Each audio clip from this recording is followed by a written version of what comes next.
깨었어!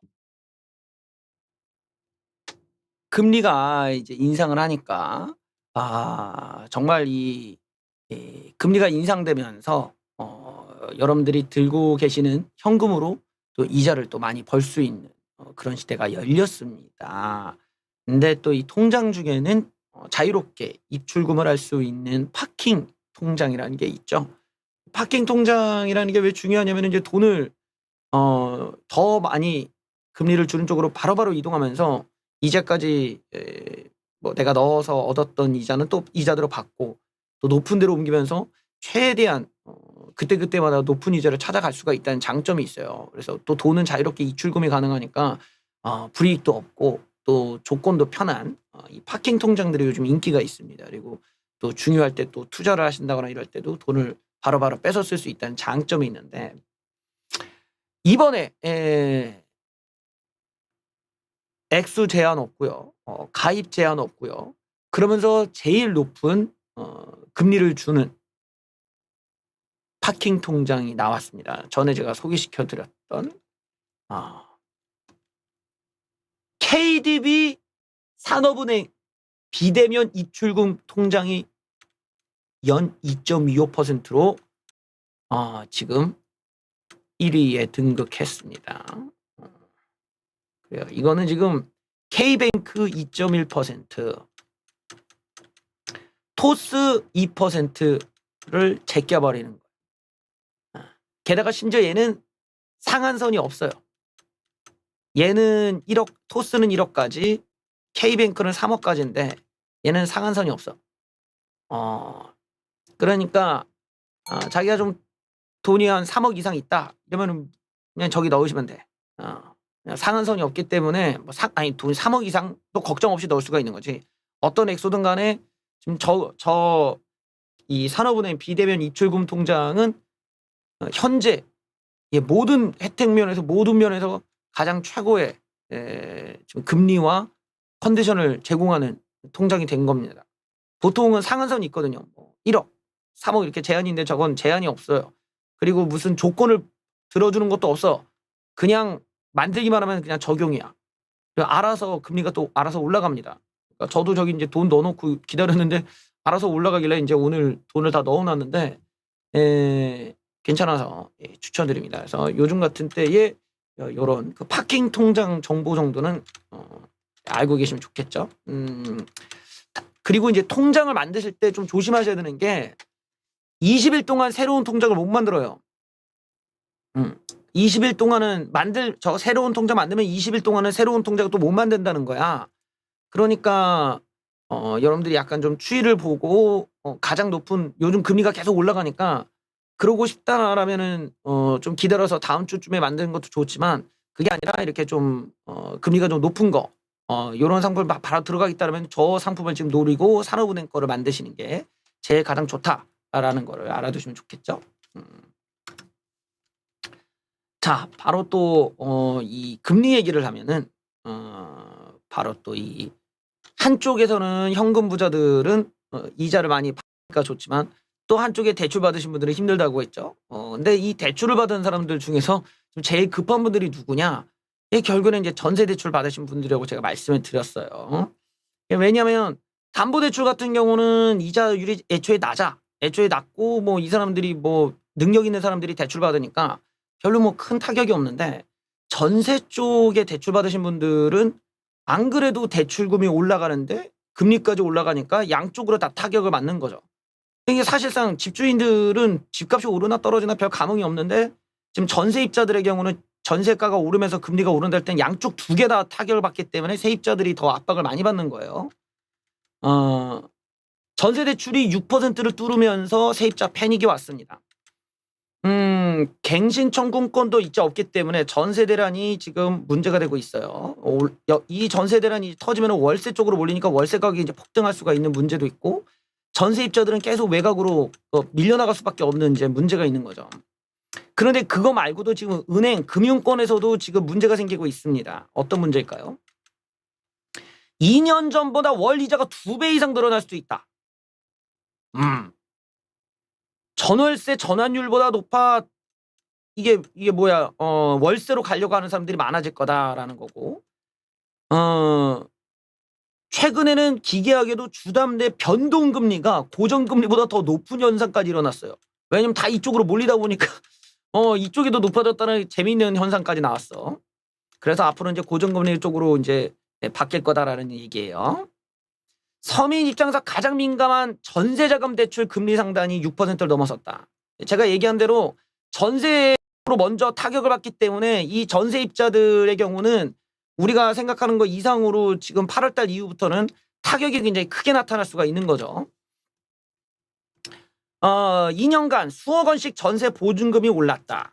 최대 5%로 보증금 인상폭을 억제하는 전세 계약 갱신 청구권이 이미 끝났고 금리까지 치솟으면 버티지 못하고 전세에서 월세로 바꾸거나 할 수도 있다. 그러니까 이게 뭐예요? 1타가 전세 보증금이 오르는데 2타가 뭐예요? 금리까지 올라버리니까 이 대출 받아서 전세 보증금을 마련한 사람들은 2번을 맞는 거예요. 2번을. 그래서 내가 계속 얘기한 게 뭐예요? 금리가 인상되면 이 세입자들의 타격이 굉장히 크다고 말씀드렸죠. 또 변동금리가 고정금리를 웃도는 상황이 왔다. 이건 뭔 얘기야? 원래는 변동금리라는 게 고정금리보다 더 낮아요. 금리 자체가 원래는. 그래서 사람들이 변동금리를 많이 받은 거야. 고정금리는 변동금리의 금리를 좀 더 많이 주지만 금리 변동이 없잖아. 금리 변동이 없기 때문에 안전하게 자기가 자산 관리를 할 수 있지만 금리가 약간 높다라는 단점이 있거든. 근데 변동금리는 언제든지 오를 수도 있고 뭐 내릴 수도 있는 이런 그 부분이 있기 때문에 내가 자산 계획이라는가 이런 부분들을 그때그때마다 잘 메꿔야 되는 단점이 있는 거죠. 물론 뭐 이거야 뭐 요즘처럼 뭐 이제 뭐 능력 있는 사람들이 대출받은 상황에서는 별 상관없겠지만 어쨌든 금리가 더 낮은데 웃기게도 이 사람들이 계속 변동금리 쪽으로만 간 거야. 더 싸니까. 그러니까 이쪽이 오히려 금리가 이렇게 높아져서 고정금리를 역전했다라는 거예요. 흥미로운 대목이 여기 있는 겁니다. 그래서 이 기형적 대출 구조가 어떻게 개선될지를 보고 있다.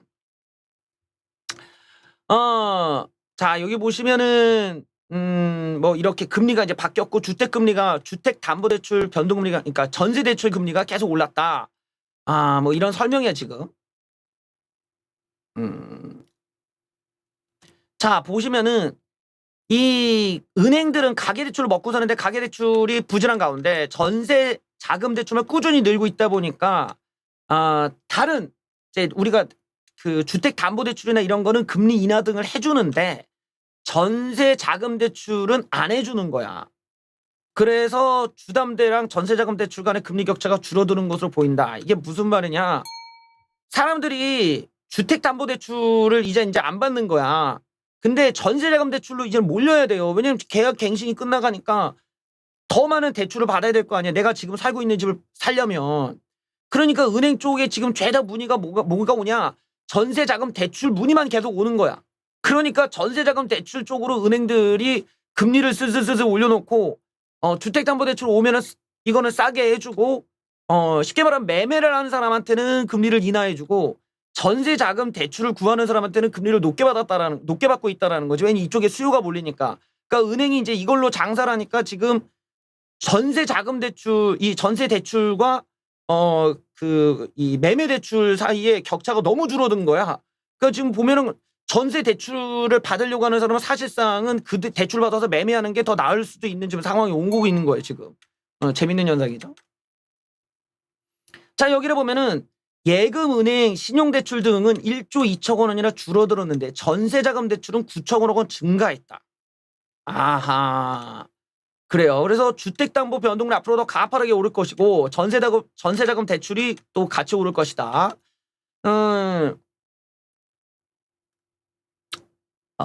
여기 보면은 전세대출 이자가 2년 새 200만 원으로 올랐다. 이거 보시면은 제가 말한 대로죠. 그러니까 이 뭐라고 해? 내가 대출해서 주택을 매매한 사람들의 입장에서는 어차피 이 사람들 자체가 연봉이 1억 이상이 되어야만 3억 이상을 대출을 받잖아요. 그러니까 이 사람들은 금리가 오르는 별 타격이 없고 집값이 올라가든 내려가든 자기가 살고 있는 집을 자기가 그 느끼는 불편감이 없잖아. 그리고 자기 집이 있는 사람들은 내가 어디로 이사 가든 다 집값이 오른 건 매한가지라서 오르나 떨어지나 별 감흥이 없지만 지금 전세 대출 이자 같은 경우는 전세 대출을 더 받아야 되니까 이자도 함께 오르는 거야 지금. 대출금을 더 받을 수 있어도 대출금 더 받으면 이자가 2배, 3배씩 이렇게 오르는 거야. 그래서 세입자들의 타격이 더 크다는 거예요. 요런 점들을 보면은 지금 오히려 우리가 이제 걱정해야 되는 거는 집주인이 아니라 이 전세입자들이라는 걸 알 수가 있죠. 자, 이렇게 전세자금 대출 금리까지 오르니 세입자들의 고통은 커질 수밖에 없다. 더더군다나 이제 임대차법이 끝나가기 때문에 전세가가 그동안 눌려왔던 전세가가 폭등을 한다라는 점을 우리가 볼 필요가 있겠죠. 여기 보면은 5억 9천만 원의 전세 계약을 한 게 1억 5천만 원 올라갔다. 예, 6억 1,500까지 올렸다. 근데 이번에는 더 크게 오를 것이다. 예, 지금은 5억짜리가 8억 8천만 원에 이른다. 그러니까 이게 지금 집값 오르는 것보다 지금 전세가 오르는 거 이제 걱정해야 되는 거야. 그러다 보니까 전세 자금을 오른 금리로 한도까지 꽉 채워 1억 원을 더 받아도 1억 6,500만 원 신용대출 통해 추가로 조달해야 된다. 안 그러면 이사 가야 되는 거야. 울며 겨자 먹기로 월세로 전환하는 사례도 많다.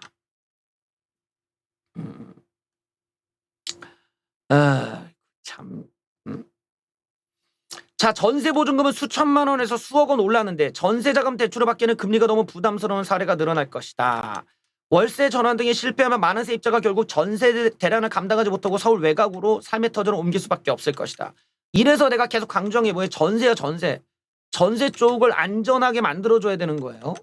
근데 지금 그게 안 되고 있다라는 거야.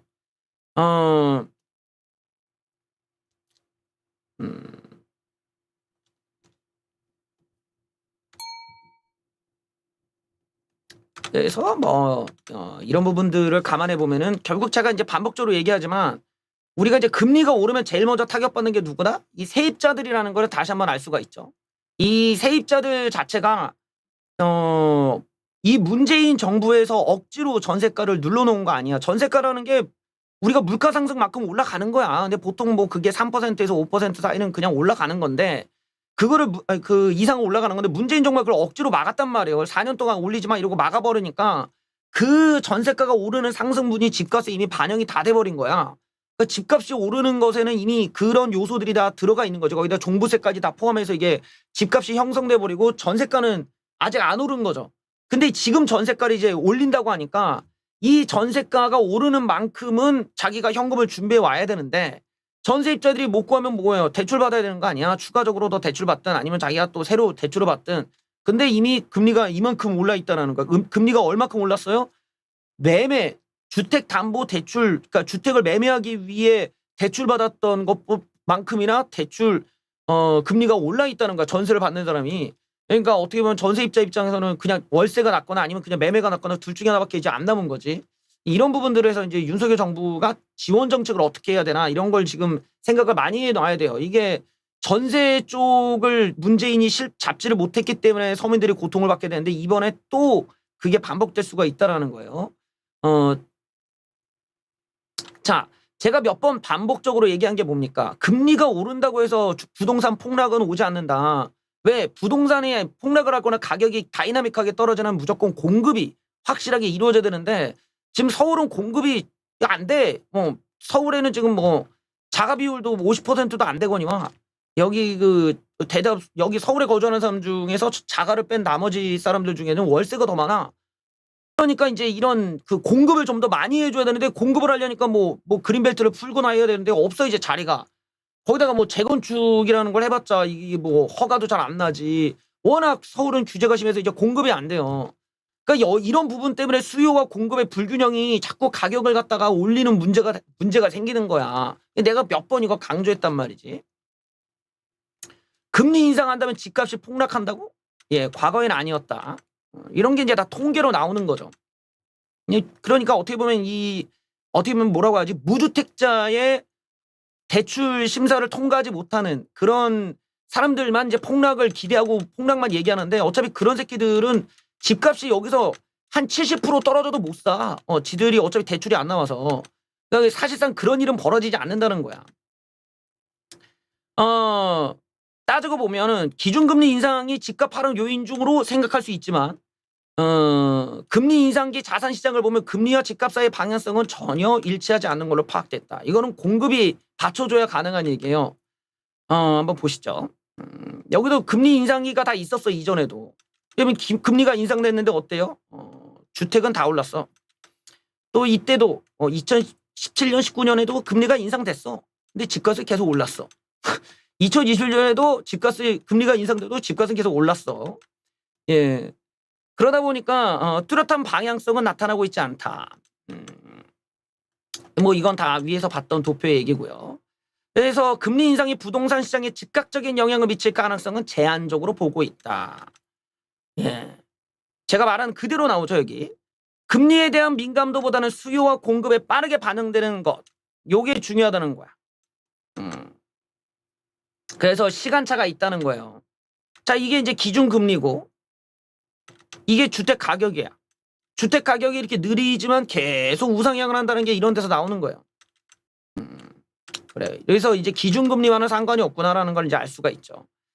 자, 금리 인상이 시간차를 두고 집값에 영향을 준다는 연구는 많기는 한데 보통 1년에서 2년 정도 지나야 어느 정도 이제 가격이 좀 하락으로 전환하는 거 아니냐 이런 얘기야, 지금 여기서는.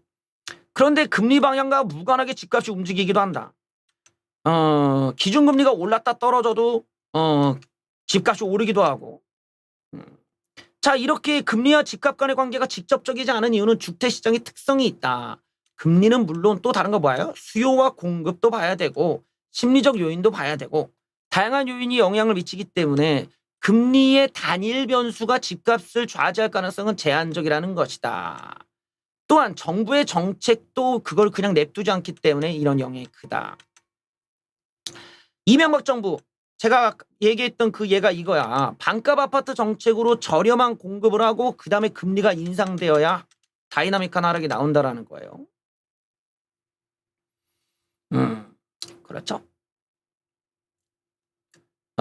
벌써 9년째 상승하고 있는데 뭐 지금 정도는 좀 한번 쉬어주고 또 올라간다 뭐 이런 이야기지. 폭락 가능성 희박. 다양한 전문가들은 본격적인 조정장에 진입하더라도 집값 폭락 가능성은 희박하다고 보고 있다. 왜? 이미 주택담보대출이 크게 강화되었고 이게 무슨 말이냐면 능력이 되는 사람한테만 대출을 해주기 때문에 그런 거고 원리금을 납부하는 사람들이 부담하는 수준이 아직은 높지 않다. 내가 얘기한 거 다 나오잖아요. 영끌하는 애들 자체가 능력이 있는 애들이야. 애들이 대기업 다니고 연봉 1억 넘고 뭐 1억 5천 막 2억 벌고 뭐 이런 애들한테 3, 4억씩 대출해주고 니들 부동산 사라 이랬지 어디 찐따들한테 주지도 않아. 근데 보통 이런 이 낮은 애들은 그냥 가서 대출해주면 대출 주는 줄 알아. 그게 아니라고. 애들이 다 능력이 그 금리를 내가 볼 때는 2배 이상 올려도 애들 전혀 타격 없어. 전혀 타격 없어. 이미 주택담보대출을 그렇게 마구리로 주는 게 아니라 DSR 제도 때문에 마음대로 못 줘. 그러니까 연봉이 높은 애들밖에 주지 않았기 때문에 이것 때문에 애들이 몇 억 원어치를 팔거나 이런 일은 없다는 거지. 실제로 원리금을 납부하는 사람들이 부담하는 수준이 아직 높지도 않고 집주인들이 금리 인상에 따른 이자 부담을 이기지 못하고 집을 헐값에 던지며 집값이 폭락하는 가능성은 없다. 더더군다나 집값 등이 던져갖고 폭락을 하면 경제 전반이 흔들리는 만큼 그 전에 정부가 개입할 가능성도 제기된다. 또 이미 주담대 금리가 추가적으로 크게 오를 일은 없다. 왜 반영이 됐기 때문이죠. 그러니까 제가 앞서도 얘기했지만 은행권들이 이런 그 대출을 통해서 먹고 사는 애들이 기준금리가 오른다고 무조건 막 미친 듯이 올리지는 않나. 왜냐면 담보가 있기 때문에 담보대출 애초에 금리가 싸고 거기에 우대금리 같은 걸 막 해주는 거야. 뭐 예를 들어 통장 여서 주세요. 뭐 카드 만들어 주세요. 뭐 한 달에 100만 원 쓰세요. 이러면은 저 담보대출이 낮아져. 6%였던 게 막 4%가 돼 있고 막 이래. 그러니까 실제로 가봐서 이제 내가 능력이 돼서 대출을 받아보면은 굉장히 우대 금리를 많이 받는다는 거지. 그러니까 쉽게 말하면은 그렇게 크게 올리지는 않는다라는 거야. 그 체감상으로 그 사람들이 받을 때는 별로 이렇게 타격이 없다는 거지. 그리고 뭐 심지어는 금리를 그 내년만 버티면은 내후년에는 금리가 아래가 금리 인하가 될 수도 있기 때문에 주택에 미치는 영향은 제한적일 것이다. 집값이 조정은 되겠지만 집값이 큰 폭으로 하락하는 가능성은 희박하다. 금리 부담을 이기지 못하는 매물이 나오려면 보합세가 최소한 6개월에서 2년 이상 이어져야 되는데 예, 단기간에 그런 건 이루어지기 어렵다.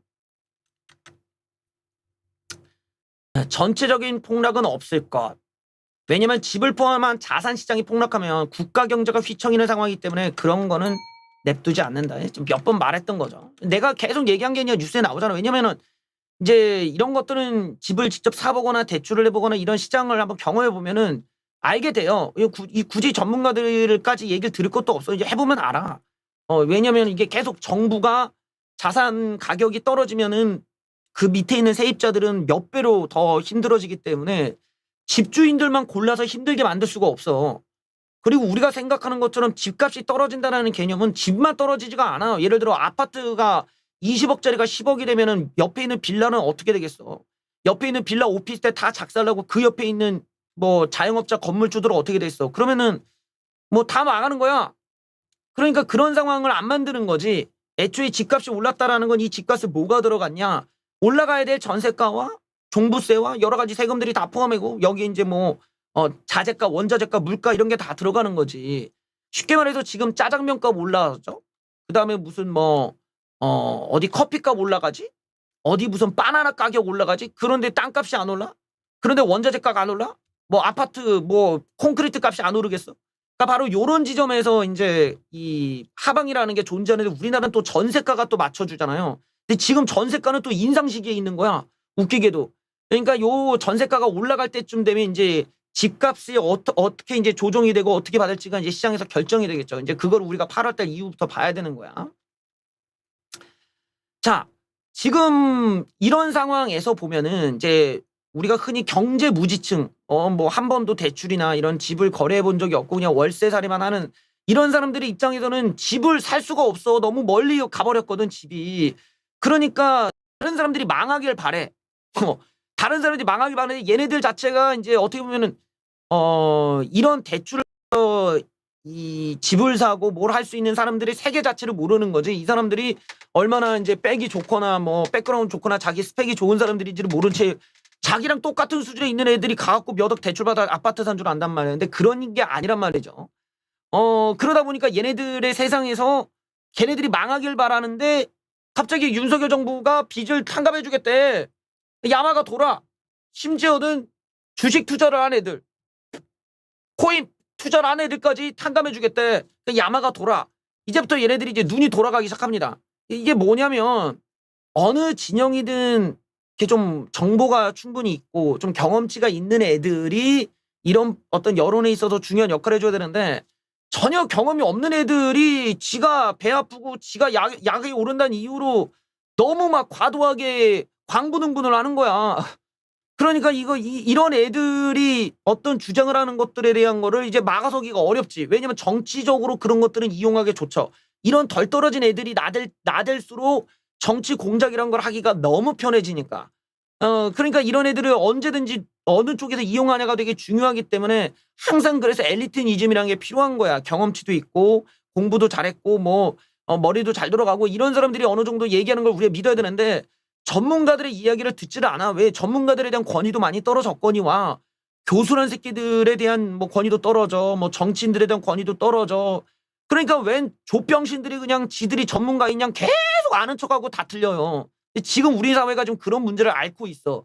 여기서 윤석열 정부가 이런 족병신들 말 들었다가 족병신들 지금 된통 당하는 꼴을 지금 오고 있습니다. 사실상 우리 사회가 지금 어떤 비전문가들의 바보 같은 소리에 휘둘리고 있는 나라가 돼버린 거죠. 코인 투자까지 탕감해 준다니 역차별 분노하는 청년들. 그래요. 재밌죠. 코스피 투자한 놈들과 빚을 져가지고 코인 투자하는 놈들 왜 탕감해 주냐? 화가 날만하지. 화가 날만해. 예. 정부가 빚내서 투자로 손실 입은 청년층에 대한 채무까지 탕감해 주겠다고 나서서 역차별 논란이 불거지고 있다. 금융위원회가 민생 안정 뭐 계획을 세웠는데 청년과 서민의 투자 실패 등이 장기간 사회적 낙인이 되지 않도록 청년 특례 채무 조정 제도를 신설하겠다. 청년 특례 프로그램은 청년층의 신속한 회생 재개를 위해 자격이 미달하더라도 이자 감면 상환 유예 등을 지원하는 것이다.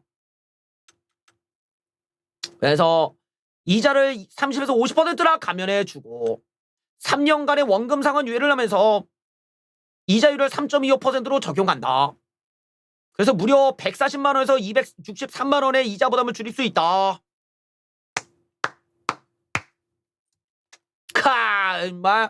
엄마 이거 완전히 이거 쩔어버려. 이거 진짜 완전히 이거 완전 쩔어버려. 야, 100에서 263만 원 이자 부담 줄여준대.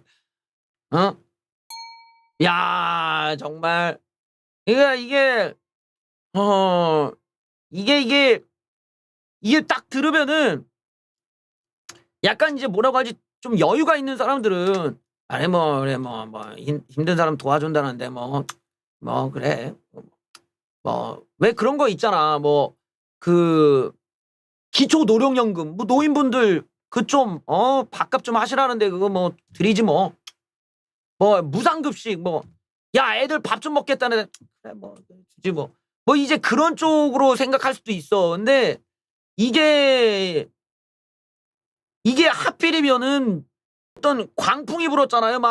코인 투자해갖고 지가 부자가 되겠다, 주식으로 내가 부자가 된다 이러고 이제 쌉치고 깝치던 애들이 빚까지 지면서 난리를 쳐가지고 이 거품을 만들고 덩 하고 다 터져버린 거야.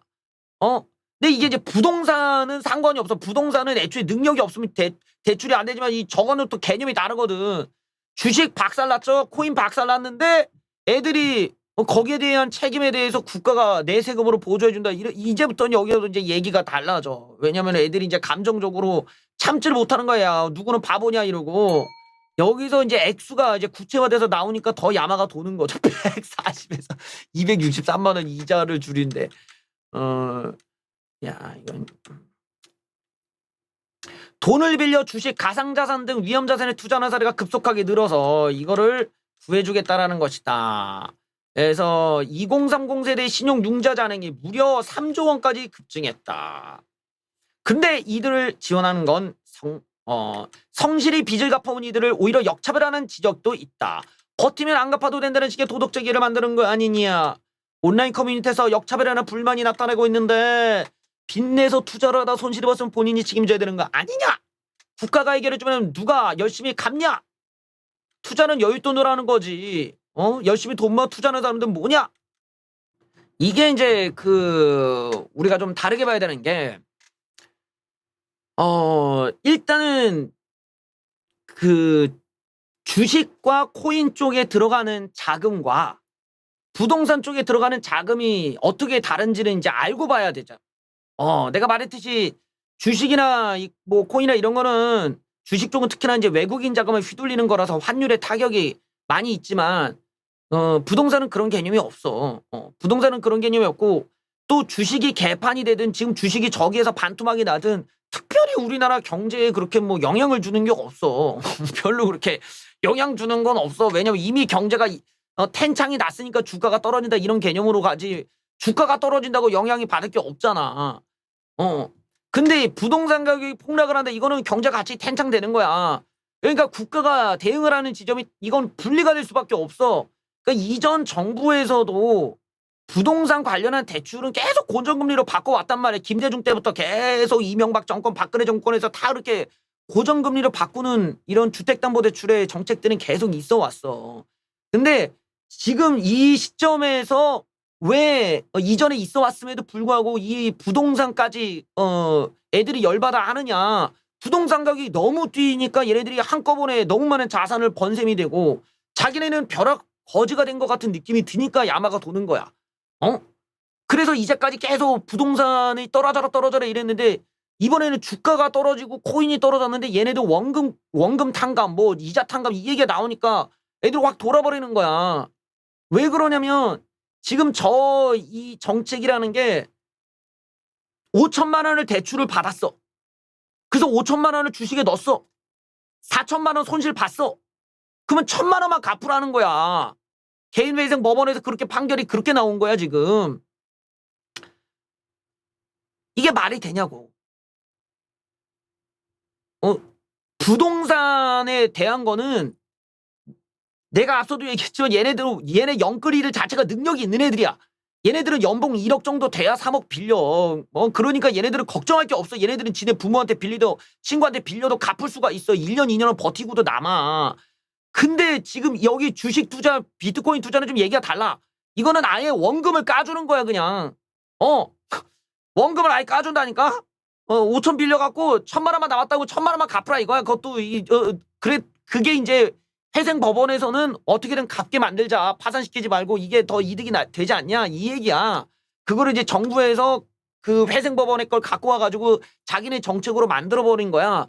그러니까 이 정책을 곱씹을수록 사실은 부동산 쪽에 대한 지원 정책보다 이쪽에 대한 분노가 이제 터져버리는 대목이 나온 거죠. 왜냐면 부동산은 원금을 까주는 건 아니잖아. 그냥 이자를 늦게 받는다 이 개념이라면 저 B2 저 문제는 얘기가 좀 달라. 저건 거의 원금 단감에 가까워. 그러니까 애들이 야마가 안 돌 수가 없는 거지 지금. 야마가 확 돌 수밖에 없는데 요 대목에서 우리가 봐야 되는 게 뭐냐? 바로 공정이라는 거예요. 공정. 공정이라는 키워드가 하늘 위로 날아가고 있으니까 이 윤석열에 대한 지지가 받쳐지기가 이제 어려운 거지. 특히 젊은 애들 같은 경우는 박탈감을 더 느낄 수밖에 없어. 바로 요 지점에서 이제 우리가 어떤 사회적인 여러 가지 이제 그 고민이 있겠죠. 예를 들면은 얘네들이 아직 어린애들인데 그렇게 인간 개인 파산을 하고 그렇게 사는 걸 냅둬야 되는 거냐? 아니면은 조금 도와줘서 이렇게 살려야 되는 거냐? 아니 회생 법원에서 그렇게 나왔잖아. 이런 여러 가지 것들이 이제 남아 있잖아. 그러니까 애들이 여러 가지 박탈감을 느낀다는 거지. 근데 웃기게도 요 지점에서 보면은 윤석열 정부가 공정이라는 키워드를 너무 간과하고 있다라는 거야. 그러니까 윤석열 정부가 내세우는 어떤 이야기들을 완전히 무시하는 게 아니라 그럴 수 있어. 애들을 구해가지고 우리가 경제 앞으로 더 금리가 오르니까 힘들 애들을 미리 구한다는 점은 이해가 되는데 이거를 어떻게 공정하게 만드냐에 있어서는 이제 요즘 사람들이 느끼는 그런 공정에 대한 철학이 더 세진 거야. 더 세졌다라는 점을 주목을 해야 된다는 거예요. 주목을. 그거를 지금 간과하고 있다는 거지. 코인 영끌족이 못 갚는 빚을 성실사 야! 기사를 이렇게 되면 어떡해! 그래요. 성실 상환자가 떠안는다. 예, 이건 뭐 거의 사람을 폭발시켜버리네. 예. 기사가 아주 그냥 세게 나가네, 그냥. B2 개미들의 이자 부담이 커지자 민심 달래경 정책이 나왔다. 그런데 웃기게도 전 국민이 B2 쪽에 빚을 떠안게 된 셈이다. 아니 없는 사람이 이자 열심히 냈더니 막 불공정하다. 역시 공정에 문제가 있는 거죠. B2 대출 탕감이다. 아까 봤던 것처럼 이자 부담은 50%나 감면해주고 연체이자도 감면해준다. 빚 없애주기 정책은 이번이 처음은 아니다. 회생법원에서 여기 보세요. 빚 1억 원으로 비트코인에 투자해 3천만 원만 남았어도 1억 원이 아니라 남은 3천만 원을 기준으로 갚으라고 하는 거야. 이게 이제 빠개 치는 거지 애들이. 요 대목 요 대목이 요거 보시죠? 요거 요 줄을 보세요. 요 대목. 빚을 1억 원을 줬어. 그걸로 비트코인을 올빵을 했어. 그 3천만 원밖에 안 남았어. 근데 개인 회생법원에서 뭐라고 해? 3천만 원만 갚으라 하는 거야. 야, 얘네들 진짜 웃긴 애들이네, 진짜.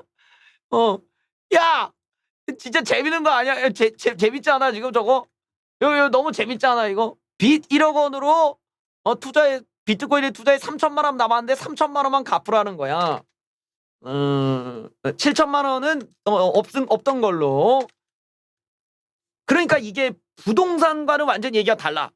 부동산 쪽과는 부동산을 예를 들어 변동금리에서 고정금리로 바꿔준다는 정도는 예전부터 있었으니까 얘들아 그런 거는 예전부터 있었어.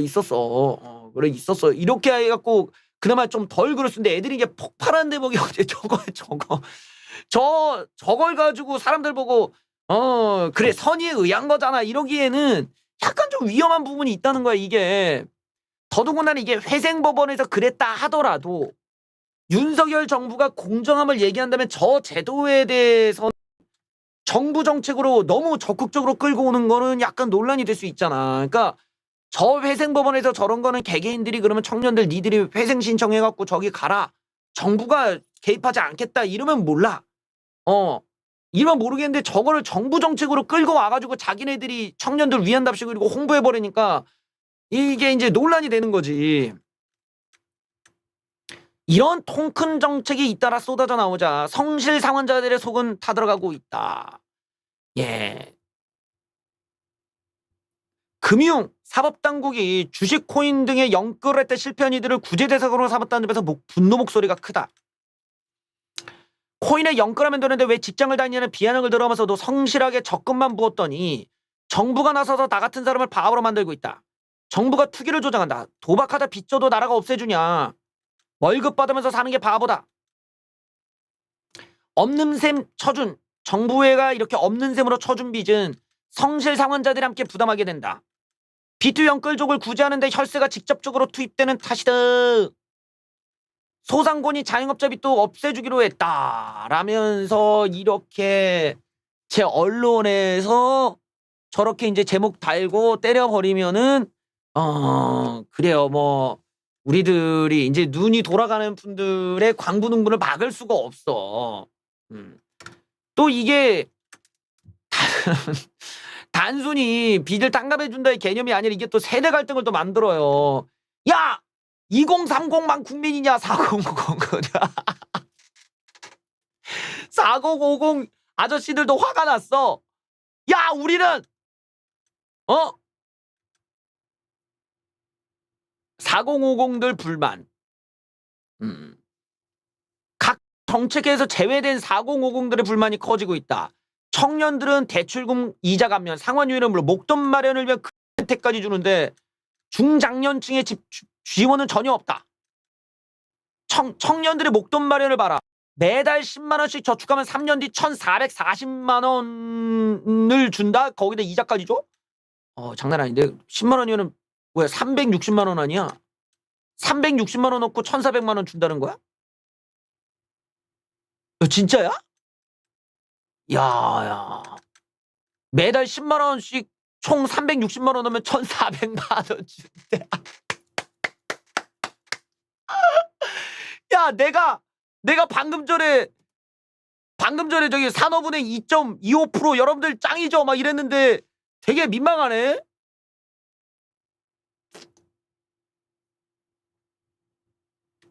되게 민망하네. 예. 뭐 사업소득이 월 50에서 200만 원인 청년이다. 뭐 웬만하면 다 들어갈 수 있겠는데. 그래요. 문제는 2030 세대에게만 돌아간다는 문제가 있다. 34살, 35살 차이는 뭐냐? 34살까지만 지원 가능하고 차라리 빚을 착실히 갚을 의지가 있는 성실 상환자에게 이자율을 낮춰줘라. 내 나이 때 사람들이 지출이 가장 많은데 50대가 위로 부모 모시고 아래는 자식들까지 해야 되는데 야 왜 우리는 안 주냐 이거야. 우리가 집중해서 봐야 되는 게 바로 저기에 있다라는 거예요, 여러분들. 윤석열 정부가 간과한 게 저기야, 저기. 저 대목이 중요해, 저 대목. 근데 이걸 간과하고 자꾸만 이 문제의 본질이 불공정이 있고 그 불공정을 이 시대에 많은 사람들이 어떻게 느끼느냐가 중요한 거거든. 그게 뭔지를 지금 윤석열 정부가 알아야 된다는 거야. 그게 뭐냐? 성실히 갚은 사람에 대한 혜택이 없다는 거야. 성실히 노동해서 돈을 차곡차곡 모은 사람들의 혜택이 없다는 거야.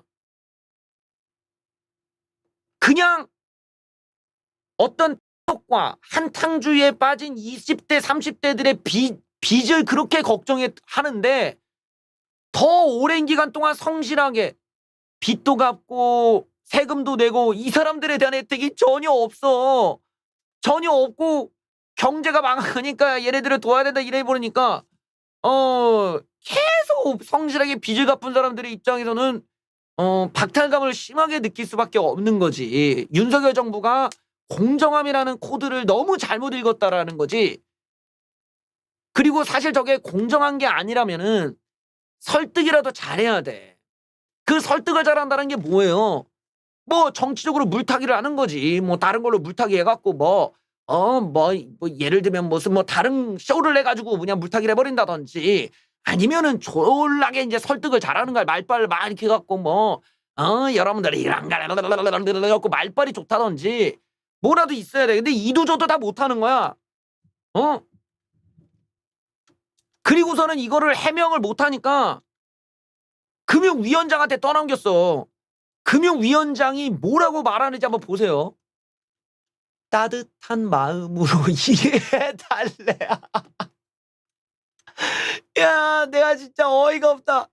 비탄감 논란에 금융위원장께서 따뜻한 마음으로 이해해달래. 여러분들, 그러니까.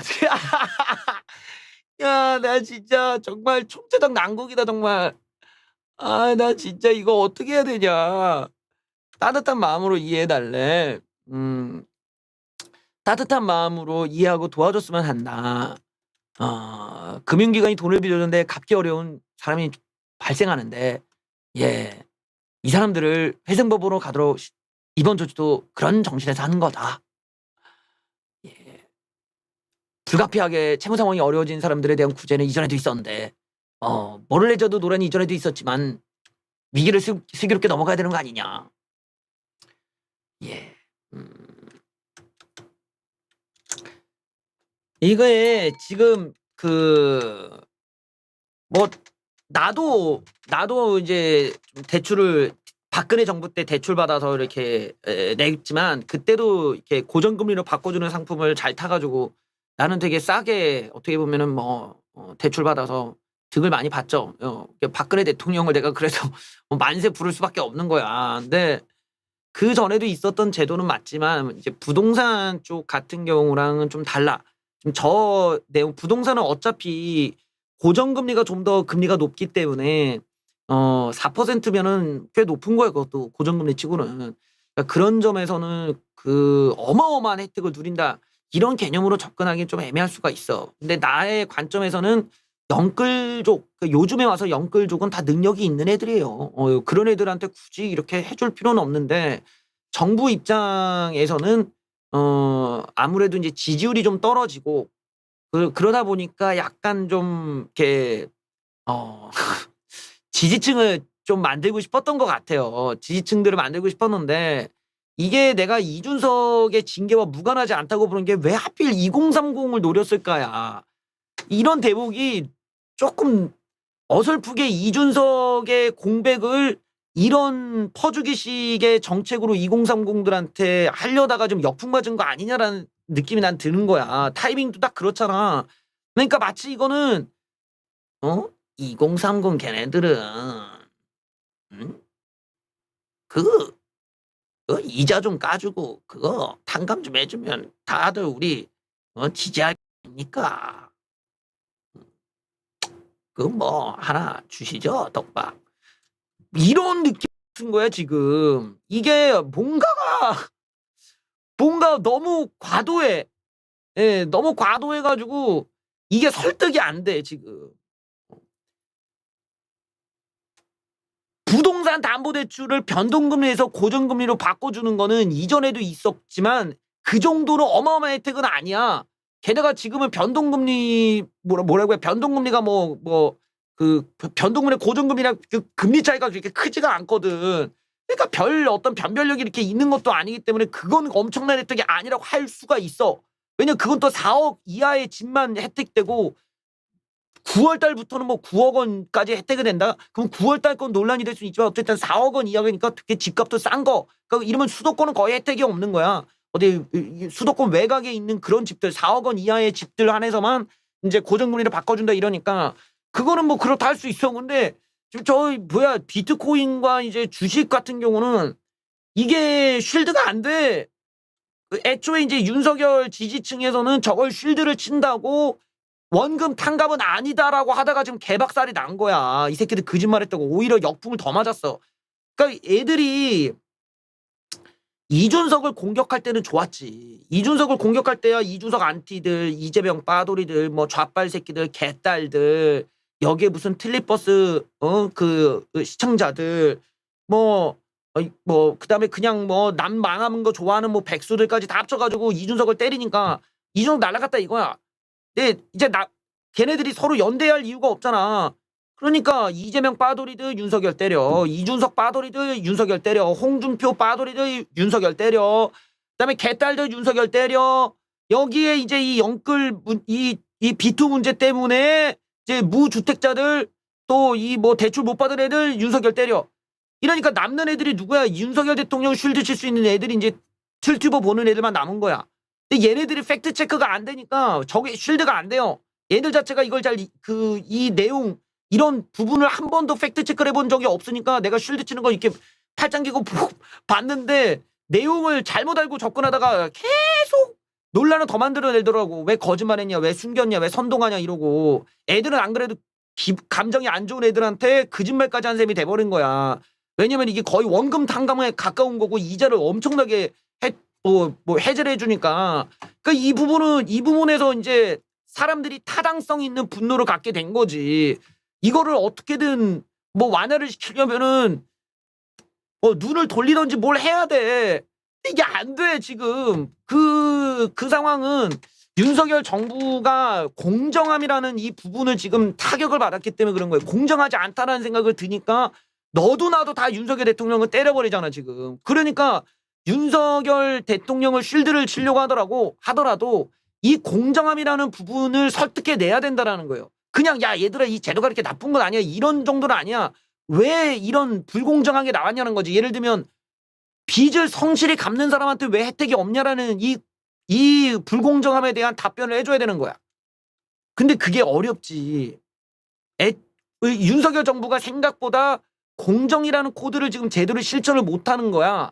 그러니까 지금 이런 정책에 대한 보완도 안 나오는 거고 결국에는 할 말이 없으니까 따뜻한 마음으로 보듬어 달라라는 이런 식의 감성팔이밖에 못하는 거지. 이게 따뜻한 마음으로 보듬을 문제가 아니라 결국 그런 말밖에 안 한 거면 실제로 우리가 쟤네들 때문에 경제 위기가 왔냐? 그것도 아니야. 뭐 특별히 엄청난 위기가 왔냐? 그것도 아니야. 무슨 집값이 엄청나게 폭락을 했냐? 그것도 아니야. 어떠한 기조가 없어. 별다른 기조도 없어. 그런데도 이런 얘기가 나왔다라는 건 억지스럽게 이준석의 공백, 즉 젊은 층들의 이탈을 막으려고 그냥 이렇게 떡밥 던지듯이 준 건데 이게 오히려 다른 계층들에 대한 박탈감을 주는 결과로 나온 거 아니겠느냐라는 게 지금의 이제 상황이 된 것 같아요. 이게 어떻게 보면 참 안타까운 거지. 이런 것들은 미리미리 여러 가지를 생각하고 했어야 되는데 확실히 좀 윤석열 대통령실이 문제가 좀 있어. 이런 걸 깔끔하게 정리하고 나와야 되는데 정리가 안 되니까 지금 논란은 논란대로 있지. 저런 거는 보완을 좀 많이 해야 돼요. 보완을 어떻게 해야 되냐면 저런 서울외생 문제에 정부가 저렇게 적극적으로 할 게 아니라 이 부동산 쪽으로는 영끌 쪽을 도와주지 말고 전세 대출자들을 도와줘야 돼요. 전세가가 너무 오를 것이기 때문에 전세입자들을 도와주는 정책에 집중해야 돼. 그거는 사람들이 공감할 수가 있어. 왜냐면은 이 사람들이 월세로 다 밀려나가고 월세 내면 사람들 돈을 어떻게 모으나. 전세를 많이 도와줘야 돼. 그 다음에는 이제 성실 납부자들 진짜 예를 들어 한 20년 이상 성실 납부를 하고 계신다. 뭐 이런 분들한테는 좀 혜택도 드리면서 너무 이제 이렇게 좀 배드뱅크가 있는 애들을 이렇게 도와주겠다. 이러면은 쌍방으로 어느 정도 보완이 되니까 그 같은 돈이 들어가더라도 사람들이 좀 감성적으로 이해가 되지. 지금처럼 불공정 이슈가 불거졌을 때 이런 게 터져버리니까 설득이 이제 안 되는 거야 지금. 이건 뭐 나도 좀 방법이 없어 이거 보면서.